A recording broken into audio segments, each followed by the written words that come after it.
गेल्या पावसात मी काही फळभाज्या लावल्या होत्या, पण खूप पाऊस झाल्यामुळे त्या पूर्ण वाहून गेल्या किंवा काही रुजून आल्या, पण त्या कुजल्या आणि काहींना फळं आली, पण ती हेल्दी नव्हती. तर यावर्षीसुद्धा मला उशीर झालेला आहे थोडा घालायला आणि त्यामुळेच मी या भाज्या ज्या आहेत त्या मी कुंडीत रुजत घालणार आहे. तर चला बघूया कोणकोणत्या फळभाज्या घालायच्या. तर माझ्याकडे आता या 4 कुंड्या आहेत आणि या कुंड्यांमध्ये आपण या सगळ्या फळभाज्यांच्या ज्या बिया आहेत त्या रुजत घालणार आहोत. आणि मी थोडीशी राख घेतलेली आहे. तर जेव्हा आपण राख लावतो आपल्या बियांना, तर तेव्हा मुंग्यांपासून आणि इतर किड्यांपासून त्यांना संरक्षण मिळतं. त्यामुळे या बिया ज्या आहेत त्या आपल्याला थोड्या राखेत घोळवायच्या आहेत आणि नंतर याच्यात दाबून ठेवायच्या. तर ही माती आपण थोडी पहिली लूज करून घेऊया.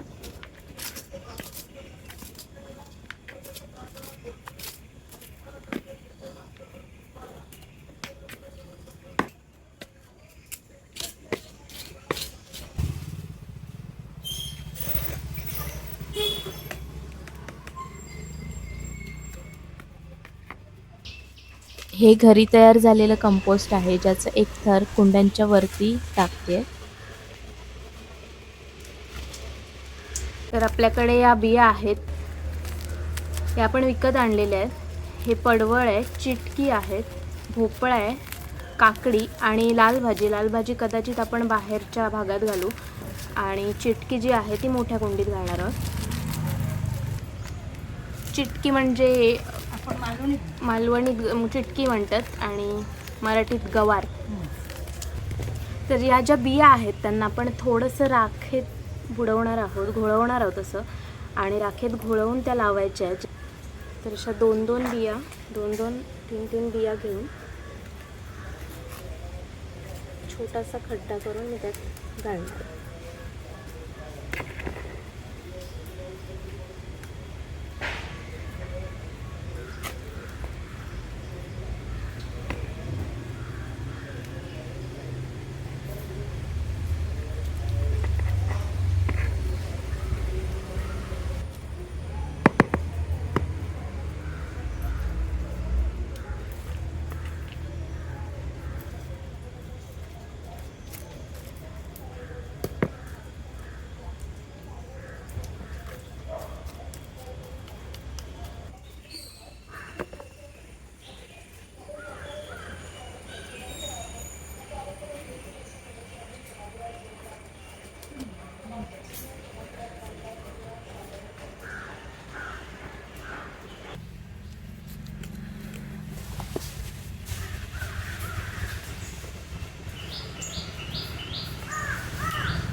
तर आता सगळ्या कुंड्यांमध्ये बिया घालून झालेल्या आहेत आणि आता या कुंड्या आहेत त्या मी छपराखाली ठेवणार आहे, जेणेकरून त्याच्यावरती जोरदार पाऊस पडणार नाही. आणि जेव्हा छोटा पाऊस असेल किंवा असं ऊन पाऊस असेल तर तेव्हा मी या कुंड्या बाहेर ठेवणार आहे. कुंडीतल्या बिया घालून झालेल्या आहेत आणि काही बिया माझ्याकडे उरल्या आहेत. तर पाऊस येत जात आहे, आता कडक ऊन पडलंय आणि त्यामुळे या बिया मी वाफे करून थोड्या घालून बघणार आहे, कारण कुंडीमध्ये घालण्याचा हा पहिलाच प्रयत्न आहे.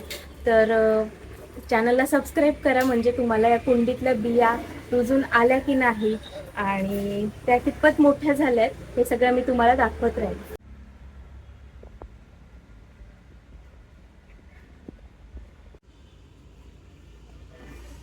तर आत्ता मी आमच्या मागच्या परड्यात आले आणि मागच्या परड्यात खूप झाडं लावली आहेत आईने.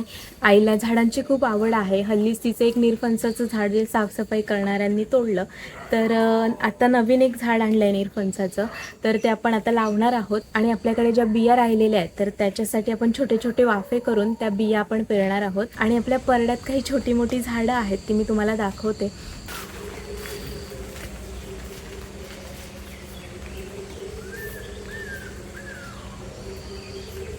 तर हे जे आहे रायावळ्याचं झाड आहे, जे मला प्रचंड आवडतात आणि मी खूप सारे विकत घेऊन खायचे, तर म्हटले आता एक झाडच लावून टाकू. तर थोडं मोठं झालं आहे आणि आत्ता याला आपण शेणखत किंवा आपलं एक सेंद्रिय खत आहे ते आपण त्याला घालणार आहोत. कवठी चाफा खूप छान वास येतो आणि पावसात सुद्धा याला छान बहर आलेला आहे. इकडे 1-2 फळे दिसतात अजून आणि हा एक फुललेला आहे. ही आहे आंबे हळद आणि जी आपली हळद असते ज्याच्या आपण पातोळ्या बनवतो ती हळद मागच्या बाजूला आहे आणि या आंबे हळदीने त्वचा खूप छान होते. जेव्हा मुरम पुटकुळ्या येतात आणि त्यांचे डाग राहतात तेव्हा ही जी हळद आहे ती जर उगाळून त्याच्यावरती लावली तर खूप छान इफेक्ट पडतो. तर ही आंबे हळद आहे ज्याच्या पानांवरती अशी एक गडद रेष आहे आणि जी साधी हळद आहे त्याची पानं मी तुम्हाला आता दाखवते. तर ही साधी हळद आहे. त्याचा फरक सहज ओळखता येऊ शकतो. परड्यात आपलं हे एक नवीन झाड आहे ज्याला रामबुतान किंवा रामफळ असं म्हणतात. जेव्हा मी गुगलला सर्च केलं तेव्हा मला कळालं आणि या फळाला आपल्या भागात काय म्हणतात हे मला माहित नाही. तर हे फळ लिचीसारखं असतं आतून. त्याचा फोटो मी इथे टाकेन. तर सहज आम्ही ते फळ खाऊन त्याची बी इकडे टाकली होती तर त्याचं हे खूप छान झाड झालेलं आहे. तर जेव्हा याला फळं येतील तेव्हा खूप भारी वाटेल खायला.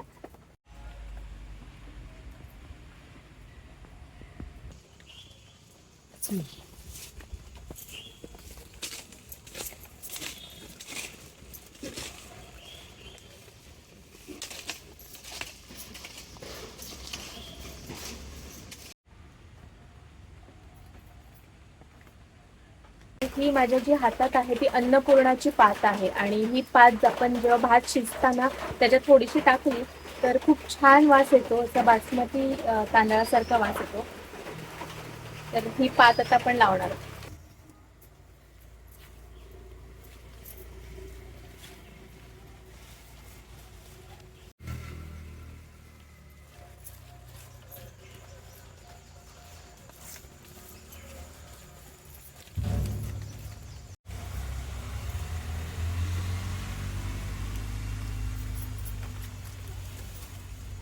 हे जे मोठं खोड माझ्या मागे दिसतंय ते बहाव्याचं झाड आहे आणि हे बहाव्याच्या झाडाला ज्या शेंगा येतात त्या शेंगांच्या आतला जो गर असतो तो पर्गेटिव्ह म्हणून वापरला जातो आणि आता हे खूप छान पसरलेलं आहे. तर त्याच्या खाली जी मोकळी जागा आहे त्याचा आपल्याला वापर होत नाही कारण जर आपण त्याच्या खाली वाफे बनवले तर झाडाचे जे थेंब आहेत पाण्याचे थेंब झाडावरून खाली पडतात तर त्या थेंबांनी भाजी कुजू शकते. त्यामुळे थोडंसं पुढे आपण हे वाफे तयार करणार आहोत.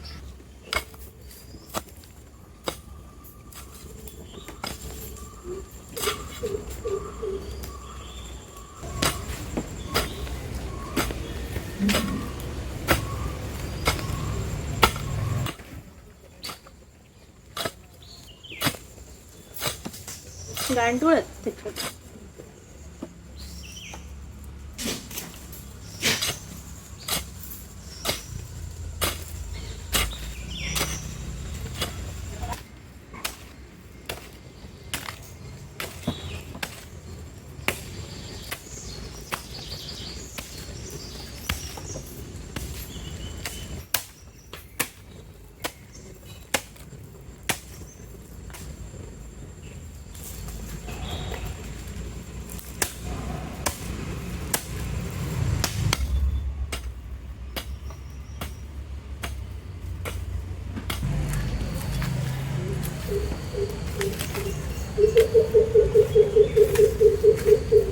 छान माती आहे कारण हे बघा ह्याच्यात गांडूळ सुद्धा आहेत जे आपल्या मातीला अजून पोषक बनवतील.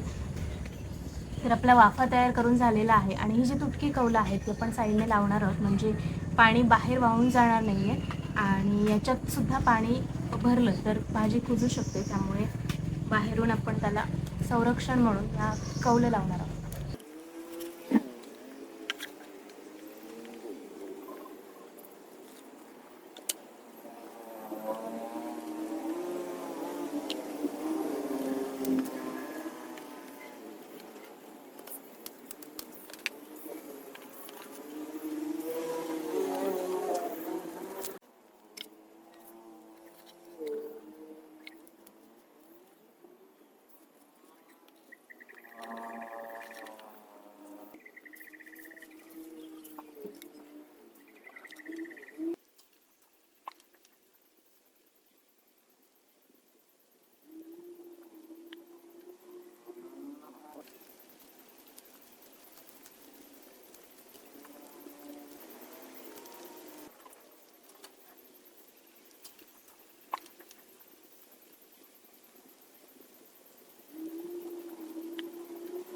तर आपला हा साधारण वाफा तयार झालेला आहे आणि इथे मच्छर खूप आहेत म्हणून हा धूर घेऊन बसावा लागतो. तर आत्ता या वाफ्यात आपण लाल भाजी घालणार आहोत, लाल माठ असं म्हणतात.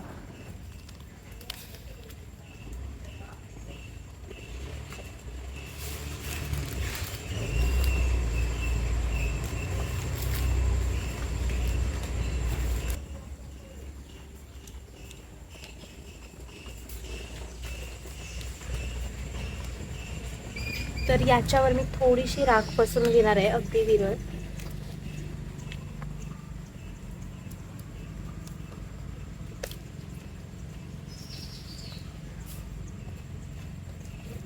आता मी हा जो लाल माठ घातलाय त्याच्यावरती झावळ्या घालून ठेवल्यात, जेणेकरून कुत्री मांजरी त्या विसकू नयेत आणि त्याच्यावरती एकदम जोरदार पाऊस पडू नये. थोडीशी वरती आली की आपण ते झावळ्या म्हणजे जी चुडतं आहेत ते आपण काढून टाकणार आहोत. तर ज्या मी कुंडीत भाज्या घातल्या होत्या तर त्या पण लवकरच उगवून येतील आणि 2 दिवसांनी मी तुम्हाला दाखवेन की त्याला किती कोंब आलेत.